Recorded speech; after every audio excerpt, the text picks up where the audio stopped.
नेपालमा प्रत्यक्ष कार्यकारी प्रधानमन्त्रीको व्यवस्था हुनुपर्दछ भन्ने कुराको विषय चाहिँ अहिले संसदमा प्रधानमन्त्रीको उपस्थिति किन रहेन भन्ने कुराले पनि अवगत गराउँछ। यदि प्रत्यक्ष कार्यकारी प्रधानमन्त्रीको व्यवस्था हुन्थ्यो भने संसदले आफ्नो हिसाबले कानुनहरू निर्माण गरिरहेको हुन्थ्यो भने प्रत्यक्ष कार्यकारी प्रधानमन्त्रीले सरकार सञ्चालन गरिरहेका हुन्थे।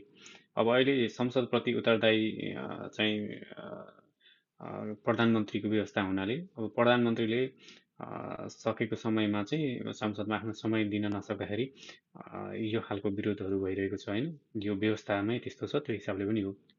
अब हामीले पनि एउटा कल्पना गरौँ कि एउटा वडा अध्यक्षको त कति कार्यव्यस्तता हुन्छ भने प्रधानमन्त्रीको अहिले कार्यव्यस्तता कति होला। फेरि अब हामी एउटा नयाँ सुशासनको ढोका खोल्दैछौँ होइन, उहाँको कार्यव्यस्तता त्यस्तै होला। अब फेरि प्रधानमन्त्रीको चाहिँ समय हेरेर नै चाहिँ सभामुखले पनि त बैठक आह्वान गर्ने होइन होइन।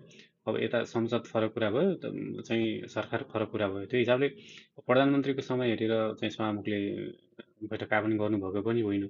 फेरि अर्को नियमावलीमा, संसदीय नियमावलीमा के रहेछ भने आफूले समय यदि दिन भ्याइएन भने प्रधानमन्त्रीले आफ्नो इच्छाएको चाहिँ व्यक्तिलाई चाहिँ संसदमा आफ्नो प्रतिनिधित्वको रूपमा पठाउन मिल्ने रहेछ। त्यो हिसाबले उहाँले अहिले अर्थमन्त्रीज्यूलाई पठाउनु भएको रहेछ। त्यो हिसाबले हामीले यस विषयलाई चाहिँ यति धेरै रोइलो गर्नुपर्छ भन्ने मलाई चाहिँ लाग्दैन, विरोध गर्नुपर्दछ भन्ने मलाई चाहिँ लाग्दैन होइन। किनभने अब संसदले आफ्नो कानुन बनाइरहेको छ होइन, कानुन निर्माणका अथवा अहिले जुन बजेटको छलफल भइरहेको छ त्यो ठिक छ, भइरहेको छ।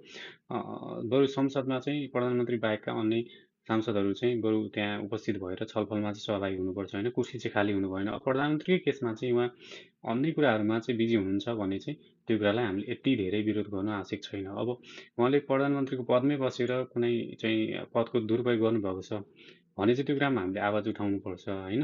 अब तर उहाँको पनि त स्केड्युल त त्यस्तै नै व्यस्तता थियो होला, त्यो कुरालाई पनि हामीले मनन गर्नुपर्छ। अब कुनै न कुनै दिन आएर चाहिँ उहाँले बोल्नु त होला होइन, संसदमा बोल्नु पनि होला, तर अब अहिले समय नमिले पनि हुनसक्छ। फेरि अर्को कुरा के छ भने बालेनको कुरामा चाहिँ उहाँले मिडियाहरू कम फेस गर्ने भन्ने चाहिँ उहाँको चाहिँ एउटा रणनीति नै रहेछ। यदि उहाँले हिजोको दिनमा पनि मिडियाहरू फेस गर्नुभएको थियो भने चाहिँ उहाँ अहिलेसम्म यतिको सफल पनि बन्नुहुन्न थियो। अब मिडिया फेस गर्ने बित्तिकै त्यहाँ विभिन्न चाहिँ प्रश्न आउँछ, प्रश्नको उत्तर दिँदाखेरि त्यसलाई विभिन्न अलिकति बाइटहरू बनाइन्छ र अलिकति आलोचना चाहिँ त्यो आलोचना आउने खालको एउटा विषयहरू निर्माण हुन्छ। त्यो हिसाबले पनि बालनले अलिकति मिडिया फेस नगरिकनै अलिकति अगाडि बढौँ, आफ्नो कार्यलाई सफल बनाउँ भन्ने छ। अब राम्रो कामहरू गर्दै गएको कुरामा त अब मिडियामा आउनै पर्छ भन्ने पनि होइन, तर अब दिनुपर्ने उत्तरहरूमा त उहाँले उत्तर दिनु पनि पर्यो। तर अब अहिले संसदमै नआएको कुरामा चाहिँ हामीले यति धेरै भन्नु परेन, किनभने संसद चलिरहने छ, चलाउनु पर्छ। संसद चलाउन सभामुख हुनु पर्यो, अन्य सांसदहरू हुनु पर्यो, सबैजनाको गणपूर्वक पुगेको छ भने संसद चलि पनि रहेको छ। त्यो हिसाबले बालनलाई यति यही विषयमा चाहिँ खेद खन्नु मलाई आवश्यक छ जस्तो लाग्दैन है। धन्यवाद।